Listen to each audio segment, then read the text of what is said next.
My name is Jordan, and this is a brief overview of my ketogenic journey. It started about 2 years ago when, after my third ACL injury playing men's league soccer, I started to become a couch potato and put on some extra weight. So like everybody else, I scavenged the internet for ways to help keep that weight off without needing much exercise due to the injury I had occurred. Obviously, by the third time, no ACL repairs. I really became stagnant in my capabilities to exercise, so I had to find another unique way to try to keep some of my bloating and my weight issues off while, again, having a desk job and not being able to move very comfortably. So I stumbled across, like a lot of you, maybe a Jason Whitrock video. For me, it was a Jason Whitrock video, so shout out to that man, about how to lose weight with a ketogenic diet, where he basically just broke it down into eating fat and controlling insulin. So that was on a Saturday evening in May of 2017, and on Sunday I had woke up and told myself, okay, this is how it's going to work. I wasn't a person who ate a lot of greens in the past. I wasn't a person who liked, regardless of the color of the vegetable, I didn't eat vegetables. I ate meat, protein, grains, and then whatever snack food my kids have. And they're young, so it was mostly fruit snacks, chips, crackers, all that good stuff that kids like to eat. So with that said, I remember going to dinner with my wife, our kids, and my in-laws and thinking, okay, it starts.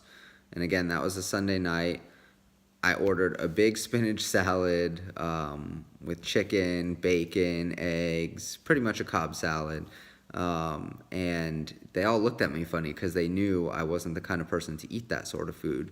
And then I kind of explained what I was doing and why I was doing it, and to them, then it made sense. And from that day on, I took health through nutrition very seriously, and I research daily about how I can get healthy to lose weight without, again, having the ability to exercise very, very much. So that started my I guess, weight loss journey. I wasn't by any means necessarily obese or extremely overweight, but I myself, I'm 5'7". I was around 180, 185 pounds at that time, and as somebody who was an athlete growing up their whole life, playing soccer in college, getting into amateur bodybuilding after that, it just was uncomfortable to not feel myself. So, and again, without physically being able to be myself due to injury, I had to find a way through diet and nutrition to kind of get that same feeling while not being able to be physically active. And through keto and a quick change into low carb living, that good feeling I had came back to me, and it was crazy to see how quickly. I'll tell you, my ketogenic journey started with the belief in net carbs. So while taking on all of these new vegetables and regimens in my eating, I found a way to supplement in some, ketogenic fat bombs or treats here and there, keto products that were said to be low carb because of the net carb influence they have, or the net carbs they had, and the influence that, fiber didn't have on your insulin levels. So that was something that allowed me to transition slowly into a very strict and hardcore keto diet, which has changed quite substantially over the year and a half, 2 years that I've been doing this style of eating. Again, through those net carbs, my total carbs were sometimes as high as 100 grams. You minus out all that fiber and you're still under 50 grams. And again, it was an easy way for me to start substituting my grains for vegetables and then supplementing that with some sort of, sweet treat or something to keep me, as far as I was concerned then, on track with what I was doing versus what I consider to be on track today. But the idea was to get healthy, and net carbs were a great place to start for me, to get the process going. So that leads me to now, where 2 years later, I'm a firm believer in tracking total carbs, and not eating multiple meals a day. Again, when I talk about college soccer, amateur bodybuilding, that led me to eating constantly and constantly eating. So as injuries occurred and I still had that hunger and those bad habits, I found myself eating 6, 7, 8, 9 times a day, even though I couldn't move. And in no world does it make sense that you're going to be able to maintain or lose body fat or body weight if you are eating all day long. Again, this all goes back to the influence that eating has on your insulin levels and the fact that insulin is your fat or energy storage hormone. So nowadays, I've learned to manipulate that. I eat once, maybe twice a day, a lot of times twice a day, depending on if it's a day in the gym. I no longer feel hungry that often. I only work out now 3 days a week instead of 6 or 7. I do a push day, a pull day, and a leg day. And maybe once or twice a week, I mix in some low intensity, steady state cardio out on a jog with the dog, or get on the spin bike in my bedroom for, 20, 30 minutes. But other than that, again, it's just 3 days a week in the gym, rest and recovery, and a strict low carb ketogenic diet where my carbs are probably 20 or 30 grams total, not net, but total carbs throughout the week.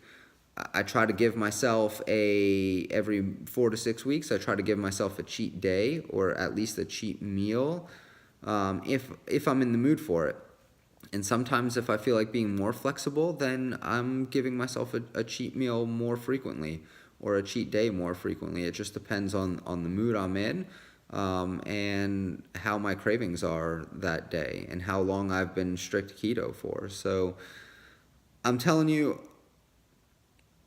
when I was gaining weight and injured, I really started feeling sick. So with that weight gain came multiple doctor's appointments, and my wife, hopefully everybody gets to meet her one day, can attest to the fact that I would get home from work, I'd eat dinner, and I'd literally tell her that I felt like there was something seriously wrong, whether it be cancer or diabetes, or I just didn't feel right inside. So every couple months I was going back to the doctor to try to figure something out. And it was, okay, let's eliminate gluten. Let's eliminate this food, that food, sauces, spicy food, this, that. And they'd take blood lipid panels and everything would come back normal. So I wasn't at risk for any serious chronic disease like cancer, or even diabetes for that matter. I had fairly normal blood sugar ranges, insulin ranges. So at that point in time, it just never occurred to the doctors maybe that I could have been pre-diabetic and had metabolic syndrome as we know it today. But looking back at the symptoms and the sluggishness and the way I felt when eating, especially while I was still having my rice, my muffins, my pizza, albeit gluten-free versions of those things, pasta, it still made me sick. My face was flush, my ears would get red, my stomach was constantly in pain, and it didn't allow me to live the life I wanted to live with my children, keeping up with them from an activity standpoint, or even allowing me to be happy, day to day. Because of how sick I was feeling, it truly made me depressed to go home and think, oh, I'm hungry, I have to eat, I'm gonna feel terrible. The gluten's gone, the spicy foods are gone, and my blood panels are okay, and nothing's working. I knew deep down that something was still wrong, and I had to make a change. And again, going back to where I started my ketogenic journey, that really turned me on to, I'm gonna eat some green food, and I'm gonna continue to eat some meat, and we're gonna see what happens. And I've never felt better than I did after maybe the third, fourth, fifth week of that initial ketogenic transformation. I haven't felt that good since I was probably a 17-year-old athlete, as crazy as that sounds. So, that's a little bit about my story and why I'm now ketogenic. I've been able to use my successes and my belief in the role of insulin in chronic disease and the role of processed foods in chronic inflammation and cancer influence and all those sort of things we hear about becoming a little more popular now, to convince my in-laws who were overweight to get on their own version of a ketogenic diet to help mitigate their continued weight gain as they age. Between the two of them now, they're down about 160 pounds. So, Bill and Rose, good job. And it's nice to see the progress, and the fact that you're able to stick to this long term is a testament to how successful other people can be while doing the ketogenic diet. It really is a long-term solution to a lot of issues facing our health and our diet in America. The standard American diet, high carb, low fat, is obviously not working. So we need to make a change. I woke up one day and realized that my health was suffering, and I was ready to make a change. And due to other influencing factors like injuries, this has allowed me to maintain my weight loss and even put on some more muscle like I had in my earlier 20s. Fairly painlessly. It has not been a hard process to get myself, now almost 33, 34 years old, to get to my metabolism to a point where it was when I was a teenager. It's enlightening to see, and it's fun to be a part of, and the ketogenic community continues to grow, and I hope that I'm able to spread this message to other people, and other people are able to see this and know that no matter what they're facing, no matter what's in their way, this can be a way to help them find good health, which in turn will allow them to live a life that they want to live. So this is my first YouTube video. I hope there's going to be more to come. If you have any questions, please leave them in the comments. This is something I take passionately. I study the ketogenic diet.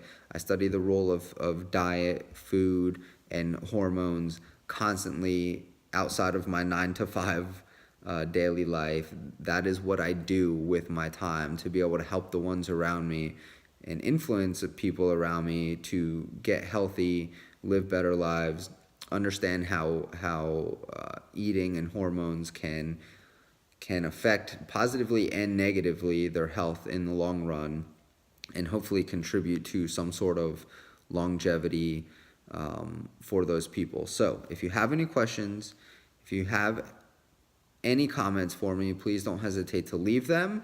There will be many more YouTube videos to come, and I hope I can, help you or the ones around you feel comfortable with this lifestyle approach, and help answer some questions about how it might affect you and change your life, and how we can make this sustainable for you and the people around you. So with that, I'm signing off. Thank you for your time. Leave comments below, and I promise you, I will answer them. Thanks.